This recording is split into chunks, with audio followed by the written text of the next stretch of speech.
ہماری زندگی میں جو مصیبت آتی ہے کیا یہ ہمارے پچھلی زندگی کے گناہوں کا نتیجہ ہے؟ پچھلی زندگی کے لیے سچی توبہ کیسے مانگیں؟ کوئی دعا یا عمل؟ جب بھی کوئی مصیبت آتی ہے تو یا تو وہ ہمارے گناہوں کا وبال ہوتا ہے. مصیبت آنے کی 3 وجوہات ہوتی ہیں. یا تو ہماری حماقت ہوتی ہے, ہم نے احتیاط کی نہیں ہوتی تو مصیبت آ جاتی ہے. اب آپ کے اعمال کتنے ہی اچھے ہوں, کبھی کوئی زندگی میں گناہ نہ ہو, سیٹ بیلٹ باندھے بغیر آپ گاڑی چلا رہے ہیں اسپیڈ میں, تو ظاہر ہے کہیں بھی بریک لگانی پڑے گی تو آپ دھڑام سے شیشے سے باہر جا کے نکلیں گے. اب آپ کہیں گے یار شاید مجھ سے کوئی ایسا گناہ ہوا ہے ماضی میں جس کی مجھے سزا ملی ہے. آپ سے گناہ کیا ہوا؟ اچھا آپ سے گناہ کیا ہوا کہ بھائی جب سیٹ بیلٹ ہے, نہیں آ رہی میرا خیال ہے بات, تو بے احتیاطی بھی تو ایک جرم ہے نا, اس کو لوگ جرم سمجھتے ہی نہیں ہیں. تو جب ایک قانون ہے اور ایک لگی بھی ہے تو کتنا ٹائم لگتا ہے یہاں سے یہاں کھینچ کے اس کو لگا دو یہاں پہ. لیکن لوگ کہتے ہیں یار کیا ہے, بس جب آنی ہوگی تو کہتے ہیں نا جب آنی ہوگی تو آ جائے گی. اور جو قبر یعنی جو رات قبر میں گزرنی ہو تو قبر میں گزرے گی, تو ہمیں تھوڑی پتا کون سی رات قبر میں گزرنی ہے بھائی, اس لیے ہمیں تو احتیاط کا حکم ہے نا شریعت میں. مسلمانوں کے جو آج کل حالات چل رہے ہیں اس کی سب سے بڑی وجہ ہے بے احتیاطی. بالکل کوئی نظام ہی نہیں ہے, سسٹم ہی نہیں ہے. تو اس کو پھر ہم کیا لے کے جاتے ہیں کہ ہماری بدعمالی ہے. تو یہی بدعمالی بہت بڑی بدعمالی ہے کہ آپ کسی چیز میں احتیاط نہ کریں, اور بعض دفعہ پوری احتیاط کے باوجود بھی حادثہ ہو جاتا ہے. اس کی 2 وجہ ہوتی ہیں, یا تو اللہ ماضی میں کسی گناہ کی سزا دنیا میں دے دیتے ہیں. رسول اللہ صلی اللہ علیہ وسلم نے ارشاد فرمایا ان اللہ اذا احب قوما عجل له عقوبتهم فی الدنیا. اللہ جب کسی سے محبت کرتے ہیں نا تو دنیا میں ہی سزا دے دیتے ہیں اس کو, کیونکہ آخرت کی سزا بہت سخت ہے. تو آپ سے کوئی گناہ ہوا ہوتا ہے, آپ نے توبہ نہیں کی ہوتی اور اللہ اس کو اس پہ سزا دے دیتے.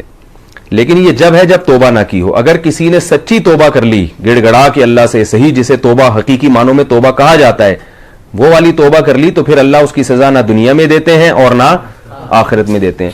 اور بعض دفعہ ایسے ہوتا ہے کہ کوئی گناہ نہیں بھی ہوتا پھر بھی حادثات آتے ہیں, وہ درجات کو بلند کرنے کے لیے, کیونکہ اللہ کا نظام ہے کہ راحت اور سکون حقیقی معنوں میں صرف جنت میں ہوگا. دنیا میں ایسا نہیں ہوتا کہ آپ کو ساری چیزیں دنیا میں مل جائیں, یہاں غم بھی آئیں گے. یہاں پیغمبروں پہ ایک صاحب مجھے کہنے لگے کہ میرے ساتھ اتنا بڑا حادثہ ہو گیا, حالانکہ میں تو نماز بھی پڑھتا ہوں اور میں تو داڑھی رکھتا ہوں اور میں تو والدین کا بھی خیال کرتا ہوں, یہ کیا ہوا؟ میں نے کہا یعقوب علیہ السلام کے ساتھ کتنا بڑا حادثہ ہوا تھا, پتہ ہے نا کیا ہوا تھا؟ بچہ گم گیا تھا, اور سب سے محبوب ترین بچہ گم گیا. ساری زندگی روتے رہے. تو کیا آپ اللہ کے پیغمبر سے کوئی جرم ہوا تھا کیا؟ کچھ بھی نہیں تھا. لیکن ان یعقوب علیہ السلام نے صبر کیا, اس کی وجہ سے یعقوب علیہ السلام کا کتنا بڑا مقام کہ پوری سورہ یوسف نازل ہوئی ہے اور اس میں یعقوب علیہ السلام کی دعائیں اور ان کا صبر اللہ نے بیان کیا ہے. اگر یعقوب علیہ السلام کو وہ مصیبت نہ پہنچتی تو کیا یعقوب علیہ السلام کو ہم اس طرح سے جانتے جیسے اب جانتے ہیں, اور ان کے وہ درجات, اور ان کے بیٹے کو اللہ نے نبی بنایا اور مصر کا بادشاہ بنا دیا. تو جب بھی کوئی غم ہمیں پہنچتا ہے, نبی صلی اللہ علیہ وسلم نے فرمایا عجبا لامر المؤمن ان امرہ کلہ لہ خیر ان اصابتہ سراء شکر فکان خیر اللہ وان اصابتہ ضراء صبر فکان خیر اللہ. فرمایا جب بھی مصیبت پہنچتی ہے نا مسلمان کو, تو مسلمان کا معاملہ بڑا عجیب ہے. اگر اسے کوئی خوشی پہنچتی ہے تو شکر کر کے درجات بلند کرتا ہے یہ, اور غم پہنچتا ہے تو صبر کر کے درجات بلند کرتا ہے. اور نبی صلی اللہ علیہ وسلم نے فرمایا جسے مصیبتیں پہنچی دنیا میں اور اس نے صبر کیا, آخرت میں جب اپنے اجر کو دیکھے گا نا تو اللہ سے کہے گا میں نے تو اتنے اعمال کیے ہی نہیں ہیں, میری اتنی نیکیاں یہ کیسے ہیں؟ تو اللہ تعالیٰ کہیں گے کہ تو نے فلاں موقع پر مصیبت میں نے تجھے پہنچائی تھی, تو نے صبر کیا تھا, فلاں موقع پر مصیبت دی تھی, تو نے صبر کیا تھا.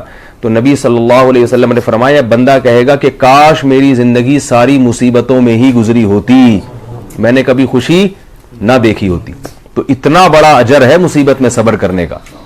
ہم سمجھتے ہیں صرف نمازی پہ اجر ملتا ہے, اور آپ صلی اللہ علیہ وسلم نے اور بھی بڑی بشارتیں دی ہیں. ان اللہ مع الصابرین ہے نا قرآن مجید میں, کہ اللہ صبر کرنے والوں کے ساتھ ہے. تو یہ ضروری نہیں ہے کہ جو بھی مصیبت پہنچے وہ آپ کے کوئی گناہ کی سزا ہو, بلکہ اللہ تعالیٰ درجات بلند کرنے کے لیے بھی بعض دفعہ انسان کو مصائب میں ڈالتے ہیں.